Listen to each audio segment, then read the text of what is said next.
ಕೇಂದ್ರ ಸರ್ಕಾರ ಕೂಡ ಸಹಭಾಗಿತ್ವ ಇರೋದ್ರಿಂದ 60%.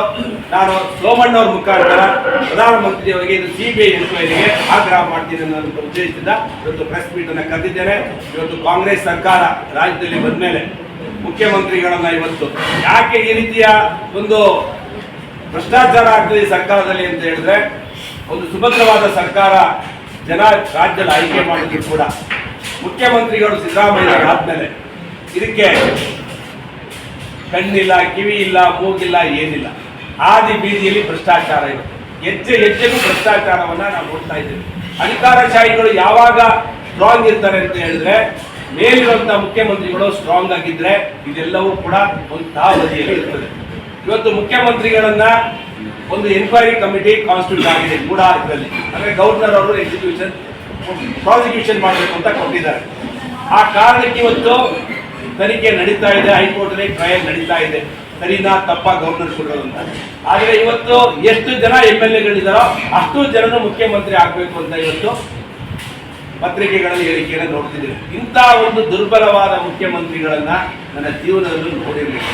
ಆದರೆ ಸಿದ್ದರಾಮಯ್ಯನವರೇ ಹೇಳಿದಂಗೆ ಸಂಗೊಳ್ಳಿ ರಾಯಣ್ಣನ ಒಂದು ಕಾರ್ಯಕ್ರಮಕ್ಕೆ ಹೋದಂತಹ ಸಂದರ್ಭದಲ್ಲಿ ನನ್ನ ಜೊತೆಯಲ್ಲಿರೋರೇ ನನ್ನನ್ನು ಹಿಡ್ಕೊಡುವಂತ ಪ್ರಯತ್ನ ಮಾಡಿದ್ದಾರೆ ಅಂತ ಹೇಳಿದ್ದಾರೆ.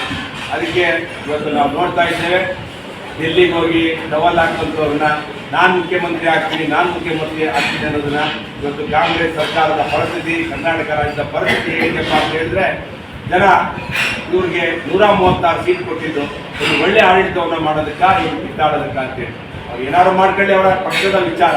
ಆದರೆ ತುಮಕೂರು ಜಿಲ್ಲೆಯಲ್ಲಿ ಸಂಪೂರ್ಣ ಸರ್ಕಾರ ಸತ್ತೋಗಿದೆ. ಇಲ್ಲಿರುವಂತಹ DC ಅವರು ಕೂಡ ಏನೊಂದು ರೂಪಾಯಿ ಕೆಲಸನೂ ಮಾಡ್ತಿಲ್ಲ.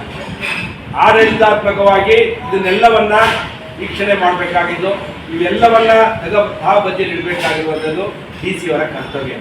ಆದರೆ DC ಅವರು ಬರೀ ಪರಮೇಶ್ವರ್ ಅವರು ಹಿಂದೆ ಬಂದಾಗ ಎಸ್ಕಾರ್ಟ್ ಮಾಡೋದನ್ನು ಬಿಟ್ರೆ ಅವ್ರ ಆಫೀಸಲ್ಲೂ ಇರಲ್ಲ. ಅವರು ಸಾಕಷ್ಟು ಬಾರಿ ನಾವು ಆಫೀಸ್ಗೆ ಹೋದಾಗ ಆಫೀಸಲ್ಲೂ ಸಿಕ್ಕಲ್ಲ. ಅವ್ರಿಗೆ ಏನಂದ್ರೆ ಪರಮೇಶ್ವರ್ ಅವ್ರು ಹೇಳಿದ್ ಮಾತ್ರ ಇಲ್ಲಿ ಕೆಲಸ ಆಗುತ್ತೆ. ಅದು ಬಿಟ್ರೆ ಯಾರು ಹೇಳಿದ್ರು, KN ರಾಜಣ್ಣ ಹೇಳಿದ್ರು ಕೆಲಸ ಆಗಲ್ಲ. ಆ ಪರಿಸ್ಥಿತಿಯಲ್ಲಿ ಇವತ್ತು ಶಾಸಕರು ಬೇಡಿ, ಶಾಸಕರು ಕೇಳಲೇಬೇಡಿ, ಸರ್ವಾಧಿಕಾರವನ್ನ ಇವತ್ತು DC ಅವರು ಮಾಡ್ತಾ ಇದ್ದಾರೆ. ಅದರಿಂದ ನಾನು ಕೂಡಲೇ ಜಿಲ್ಲಾ ಸಚಿವರಿಗೆ ವಿನಂತಿ ಮಾಡ್ತೇನೆ, ಈ DC ಮೊದಲು ಚೇಂಜ್ ಮಾಡಿ ನಿಮಗೆ ಸರ್ಕಾರಕ್ಕೆ ₹1 ಮರ್ಯಾದೆ ತರ. ಯಾವ್ದು ಆಫೀಸಲ್ಲೇ ಕೂತ್ಕೊಳ್ಳಲ್ಲ, ಅವರು ಅರ್ಥನೂ ಮಾಡ್ಕೊಳ್ಳಲ್ಲ, ಫೈಲ್ಗಳನ್ನು ನೋಡಲ್ಲ, ಮನಸ್ಸೋ ಇಚ್ಛೆ ಆರ್ಡರ್ಗಳನ್ನು ಮಾಡ್ತಾರೆ. ಕಾನೂನು ಬಾಹಿರವಾಗಿ ಆರ್ಡರ್ಗಳನ್ನು ಮಾಡೋದನ್ನ ನಾವು ನೋಡ್ತಾ ಇದ್ದೇವೆ.